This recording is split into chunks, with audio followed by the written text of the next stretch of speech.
Sir வணக்கம் sir. தற்போது அதிமுக தரப்புல இருந்து 23 வேட்பாளர்கள் பட்டியலை வெளியிட்டிருக்கீங்க. இது தொடர்பாக வேட்பாளர்களை எப்படி நீங்க வந்து தேர்வு செஞ்சீங்க? இது தொடர்பான விவரங்களை சொல்லுங்க சார். வணக்கம்மா, நான் கேட்டி வேந்திர பாலாஜி பேரு. வணக்கம்மா. வணக்கம் சார்.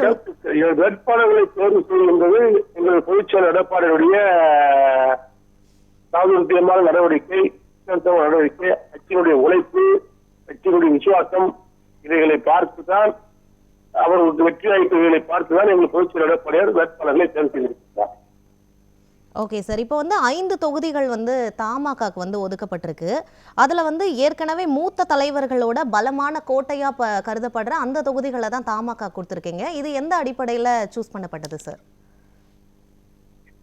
அதிமுக வெற்றி பெறக்கூடிய தொகுதியாக அதிமுக வெற்றி வாய்ப்பு பிரகாசமா இருக்கிற தொகுதிகளிலையும் கூட்டணி கட்சிகளுடைய தலைவர்களுக்காகவும் கூட்டணி கட்சிகளுக்காகவும் எங்கள் பொதுச்செயலர் எடப்பாடியார் விட்டுக் கொடுத்திருக்கிறார். இதிலிருந்து தெரிய வந்து கூட்டணி கட்சிகளை மதிக்கும் தலைவர் எங்கள் பொதுச்செயலர் எடப்பாடியார். சொல்லுங்கம்மா. Okay sir. இப்போ வந்து நீங்க தேர்வு செஞ்சிருக்கிற ஒரு தொகுதியிலுமே வந்து எல்லா எம்எல்ஏக்களும் தகுதியானவங்க, வெற்றி வாய்ப்பு அதிகமா இருக்கக்கூடிய வேட்பாளர்களை தேர்வு செஞ்சதா சொல்றீங்க. எந்த தொகுதியில வெற்றி வாய்ப்பு அதிகமா இருக்கிறதுக்கு வாய்ப்பு இருக்கான்னு நினைக்கிறீங்க சார்? எல்லா தொகுதியும் இப்ப அறிவித்திருக்கின்ற எல்லா தொகுதியிலும் வெற்றி வாய்ப்பு பிரகாசம் இருக்கு. அது எந்த சமயமும் கிடையாது.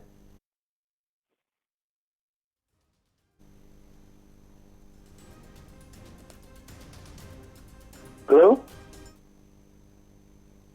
Okay sir. இப்போ வந்து தொடர்ந்து அது தொடர்பான விவரங்களை வந்து சொல்லுங்க சார். எந்தெந்த தொகுதிகளை எவ்வளவு வெற்றி வாய்ப்பு இருக்கு அப்படின்னு நீங்க நினைக்கிறீங்க? இல்ல, எந்தெந்த தொகுதி அறிவிச்சிருக்க 23 தொகுதி இல்ல. அதிமுகவுக்கு 234 தொகுதிகளிலும் வெற்றி வாய்ப்பு இருக்கிறது.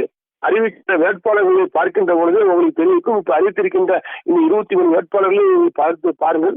எங்களை எதிர்த்து களமாடக்கூடிய அளவுக்கு திமுக கூட்டணியில் வலுவான ஆள்கள் கிடையாது. Okay sir. இப்போ வந்து அதிமுகவுக்கு என்று ஒரு மரியாதை உண்டு. அதிமுக கூட செல்வாக்கு எடப்பாடியாருக்கு கொண்டு ஒரு பெருமை உண்டு. அதிமுக ஆட்சி வர வேண்டும் என்று மக்கள் நினைக்கின்றார்கள். ஆகவே அதிமுக வெல்லும் வேட்பாளர் அத்தனை பேர் வெற்றி பெறுவார்கள். Okay sir. இப்போ 23 தொகுதிகளிலுமே வெற்றி வாய்ப்பு அதிகமா இருக்கு அப்படின்னு சொல்றீங்க. எந்த தொகுதியில வந்து போட்டி அதிகமா இருக்கும் அப்படின்னு நீங்க நினைக்கிறீங்க சார்? போட்டி இல்லாத தொகுதியில எல்லா தொகுதியிலும் போட்டி இருக்க. அரசியல் களத்துல போட்டி இருந்தாத்தான் அது தேர்தல். என்ன போட்டி இருக்கும். அந்த போட்டியிலே வெற்றி பெறக்கூடிய பலமான வேட்பாளர்கள் தான் அதிமுக வேட்பாளர்கள், எடப்பாடி அறிவித்திருக்கிற வேட்பாளர்கள். Okay sir. இப்போ வந்து நீங்க தேர்வு செஞ்சிருக்க ஒரு தொகுதியுமே இப்போ காங்கிரஸ் கட்சியில வந்து தொடர்ந்து 4 முறை வந்து வெற்றி பெற்ற கிள்ளியூர் தொகுதியில வந்து தமாக வந்து போட்டியிடுது. அங்க வந்து வெற்றி வாய்ப்பு அவங்களுக்கு அதிகமா இருக்கும் அப்படின்னு நினைக்கிறீங்களா? ஆமா, கிள்ளியூர் தொகுதியை பொறுத்த மட்டும் கன்னியாகுமரி மாவட்டத்தில் உள்ள தொகுதி. அங்கே வந்து ஜி.கே. வாசன், அவருடைய அப்பா ஐயா ஜி.கே. போன்றவர்களுக்கு ஒரு மரியாதை உள்ள தொகுதி. அவர் மீது ஒரு மரியாதை, அதனாலதான் அவர்கள் அந்த தொகுதியை சேர்க்கப்பட்டிருக்கிறார்கள். அதிமுகவும் களம் ரீதியாக அது பலமான பகுதிதான். அங்கு நிர்வாகிகளுடைய பலமாக இருக்கக்கூடிய ஒரு தொகுதி. ஆகவே அதை கேட்டுப்பட்டிருக்கிறார்கள். அதையும் விட்டுக் கொடுத்திருக்கிறார் எங்களுடைய பொதுச்செயலர் எடப்பாடியார். ஆகவே வந்து கிள்ளியூர்ல வெற்றி வருவோம். Okay sir. அதே மாதிரி இப்போ வந்து அமைச்சர் சக்கரபாணி 6 முறை வந்து வெற்றி கொடி நாட்டிய ஒட்டன்சத்திரம் தொகுதியும், அதுக்கப்புறம் திமுக வந்து தொடர்ந்து 6 முறை ஜெயிச்ச சாக்கோட்டை அன்பழகன் அந்த கும்பகோணம் தொகுதியிலையும் வந்து தமாகவை தான் களம் இறக்கியிருக்கீங்க. அது தொடர்பான பின்னணி என்ன? நீங்க சொன்னேன், ஐயா ஜி.கே. அவருடைய அரசியல் வாழ்க்கைக்கு ஒரு மதிப்பு மரியாதை உண்டு. அவருடைய மகன் தான் இன்றைய தமிழ்நாடு காங்கிரஸ் கட்சியினுடைய தலைவர் அண்ணன் ஜி.கே. வாசன் அவர்கள். அவர்கள் முயற்சிக்கின்ற வேட்பாளர்கள் அவர் கேட்டிருப்பது சொன்னால் அங்கே பலம் இல்லாமல் தொகுதி அவர்கள் கேட்க மாட்டார்கள். அங்கே பலம் இல்லாமல் எங்கள் பொதுச்செயலர் எடப்பாடி எங்க கொடுக்க மாட்டார். போட்டி என்பது திமுகவுக்கு சும்மா சுப்பனமாக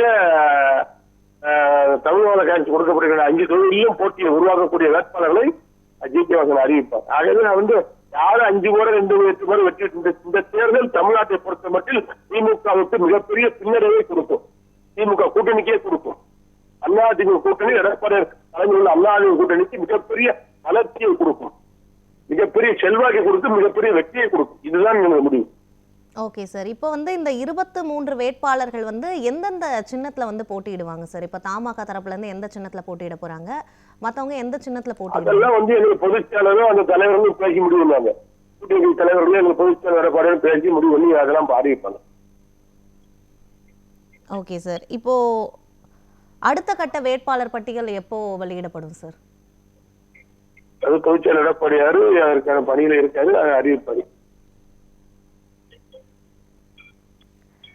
ஓகே சார். நேரலையில் வந்து உங்களோட கருத்துக்களை பதிவு பண்ணதுக்கு நன்றி சார்.